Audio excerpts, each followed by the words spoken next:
Good morning, students. My name is Kamini Nigam. I am going to teach you science topic, that is reflection. So, all of you, as you know that reflection topic related with the topic light. तो इस topic में आपने पढ़ा होगा अपने class 6, 7, 8, 9, 10 आप जिस भी क्लास में हो तो थोड़ा बहुत तो आपको इस टॉपिक के बारे में नॉलेज होगा। तो हम इसी को कंटिन्यू करेंगे। तो यहाँ पर मैं सबसे पहले आपको ये बताऊंगी कि लाइट क्या है। लाइट एक फॉर्म ऑफ एनर्जी है जो क्या करता है, जिसकी प्रेजेंस में हम क्या करते हैं, चीज़ों को देख पाते हैं। तो ये एनर्जी है क्योंकि ये इस एनर्जी के कारण ये अपना फंक्शन कौन सा फंक्शन करती है, मतलब विजिबिलिटी वाला फंक्शन करती है, जिसकी प्रेजेंस में हम चीज़ों को देख पाते हैं। तो जो लाइट है वो कैसे ट्रैवल करती है आपकी बिल्कुल एक स्ट्रेट लाइन में। तो लाइट जो है स्ट्रेट लाइन में ट्रैवल करती है। तो लाइट के इस कैरेक्टरिस्टिक्स को हम क्या बोलते हैं, रेक्टिलिनियर प्रोपोगेशन ऑफ लाइट। तो जब भी हम लाइट को रिप्रेजेंट करते हैं, किस तरीके से रिप्रेजेंट करते हैं, एक स्ट्रेट लाइन से, और उसके एक एंड पे पॉइंट बना देते हैं और दूसरे एंड पे हम एक एरो मार्क शो करते हैं।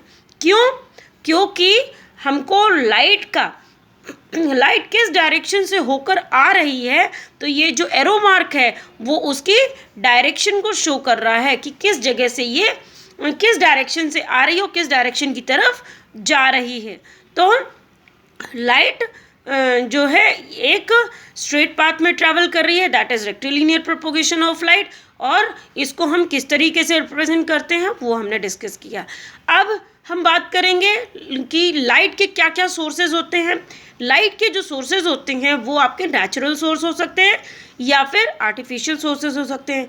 तो नेचुरल सोर्स मतलब जो हमारे नेचर में है ना, जो हमारी प्रकृति से मिला हुआ है। तो क्या है वो, सन से जो लाइट हमें मिलती है वो एक नेचुरल लाइट है, ठीक है।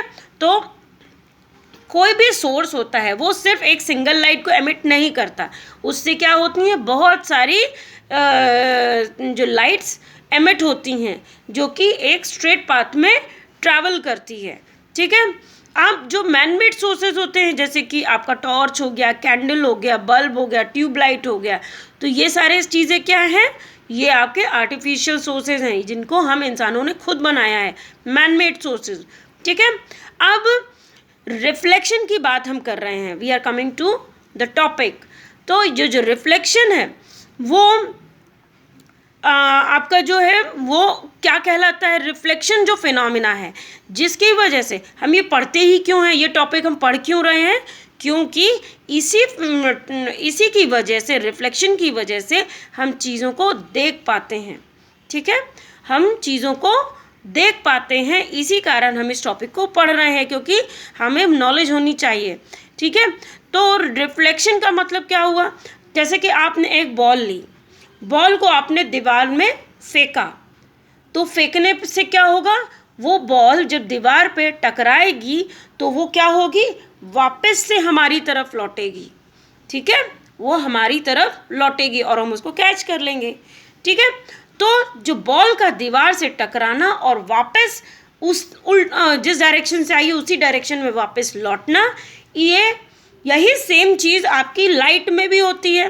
तो यही चीज़ जब कोई लाइट है, लाइट किस चीज़ में फॉल होगी जिससे ये रिफ्लेक्शन होगा, लाइट जब एक स्मूथ, शाइनी और प्लेन और पॉलिश सरफेस पे आपकी फॉल होगी, तो ये क्या होगा, ये वापस से जिस डायरेक्शन से आई है उसी डायरेक्शन में वापस लौट जाएगी, ठीक है। तो लाइट का जिस डायरेक्शन से आना और उसी डायरेक्शन में वापस लौट जाना, बाउंस बैक होना, this phenomena is called as a reflection of light. तो इसके लिए मैंने आप यहाँ पर एक डायग्राम बनाया हुआ है, मैं उसको आपको शेयर कर रही हूँ।